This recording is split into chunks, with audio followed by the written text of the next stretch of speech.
Then up pops the next great Republican leader, a Bush. Imagine that. It seems to me every one of George H.W. Bush's offspring should have a shot at the presidency. I mean, after all, why not? There's nobody in the wings. Forget about conservatives like Cruz or Pence or whatever, or Walker, Jindal, you name them. Forget it. We need another Bush. Why?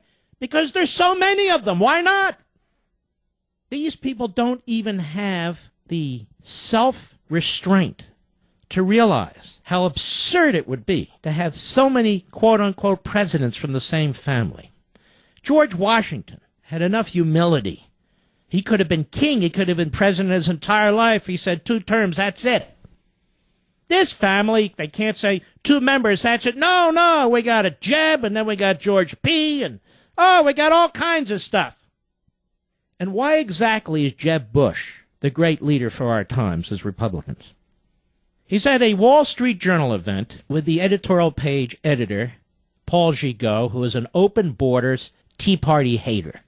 Another one with a lip service about limited government. But they never saw a subsidy for corporate America that they didn't support. They've seen very few conservatives running in primaries who they could support. Jeb Bush, speaking to the Wall Street Journal crowd and a number of corporatists, millionaires, and billionaires, cut 11. Go. So I'm thinking about running for president, and I don't know if I'd be a good candidate or a bad one. Stop right there. Listen to how the guy talks. Does this guy excite you? Sam, I'm thinking about running for president. I don't know if he'd be a good candidate or bad. Is that the way people talk? Does this guy have a vision? Yeah, I'm thinking about running. I passed the popcorn. Well, yeah, I'm a little hungry.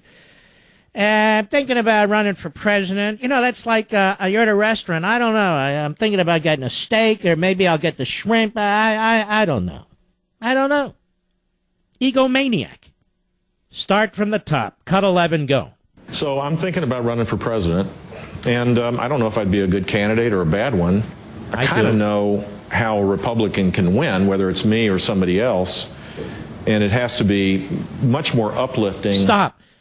We're all in favor of much more uplifting. What is this, a play in high school?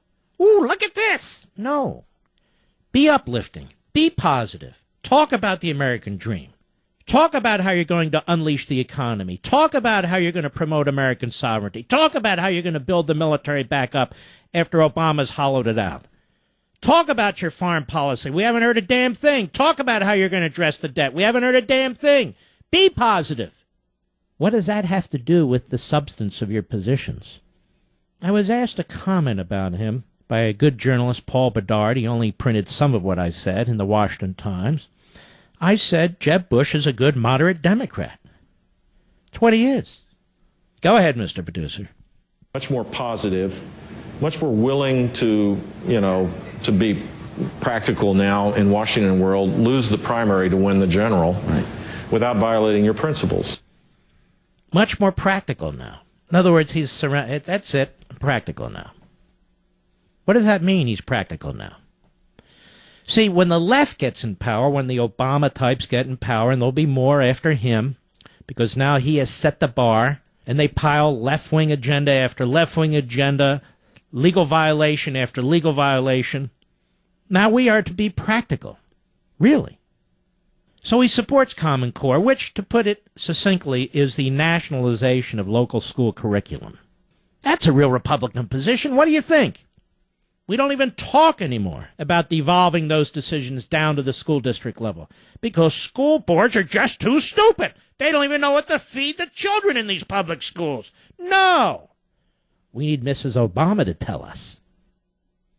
And we need Jeb Bush to decide on what the curriculum is. But it's okay. He's a Republican. And what he's saying is you have to be willing, you got to figure out how to lose the primary to win the general without violating your principles. What? In other words, he has to figure out how to lie to you or whether he tells you the truth. You know what Jeb Bush is? He's an old-time liberal Republican. That's what he is. That's what Karl Rove is. These are progressive Republicans. Progressive Republicans. They believe in big government, but they're no different in terms of being the masterminds as anybody else. He's a very arrogant man. You can hear it in his voice. You can hear it in his style. Does he sound positive and uplifting? Even when he's saying we need to be uplifting, does he sound uplifting? No. He sounds like he's depressed. Yeah, where are my pills? But anyway, so what does he do in front of the Wall Street Journal editorial page, which despises traditional Reagan conservatives? Trashes you. And you say that's positive and uplifting. And he also said this today, cut 12, go. I would argue that there's enough blame to go on both sides. And I would on say immigration. We've missed opportunities on our side to shift the focus away from the argument solely exclusive on controlling the border to how do we shift to an economically driven immigration system. I think that's the missed opportunity for Republicans. So Republicans have missed the opportunity. This is an obsession with the Bush family.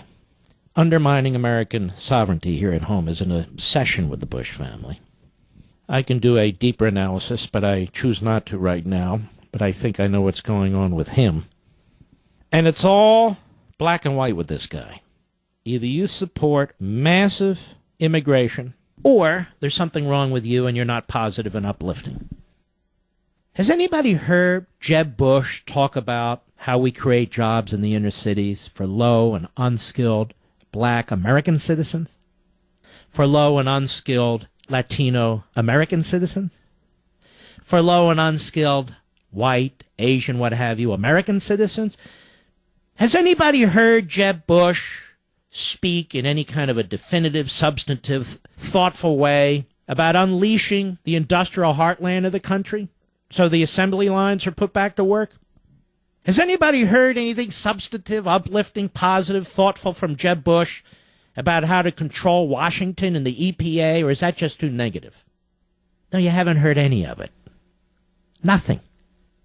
But he's a Bush. He's in line. And if he's not in line, well, Romney's all over Fox. Romney, yes, famously said the Republicans are just going to have to swallow hard and accept amnesty. See, we've had a blown opportunity, ladies and gentlemen. We could have done this ourselves more thoroughly than Obama. Pretty sad, isn't it? I just want you to understand that Ronald Reagan had to beat the Bush family to get elected in 1980. Mitch McConnell was never Reaganite. He was a Ford guy. He started in the Ford Justice Department. Karl Rove was never a Reagan guy. Always a Bush guy, and worse. Charles Krauthammer, who I admire, very smart man. And yet, a young man, 1984, he was writing speeches for Walter Mondale. Fine. Great. Most of the other people I see on my favorite cable network were never involved in anything of any kind. And so they're fed the talking points by the Republican leadership and others, and they spit them out. They burp them out. And then they tell you and me, who may have a little bit more experience, maybe a little smarter than many of them, that there's something wrong with us.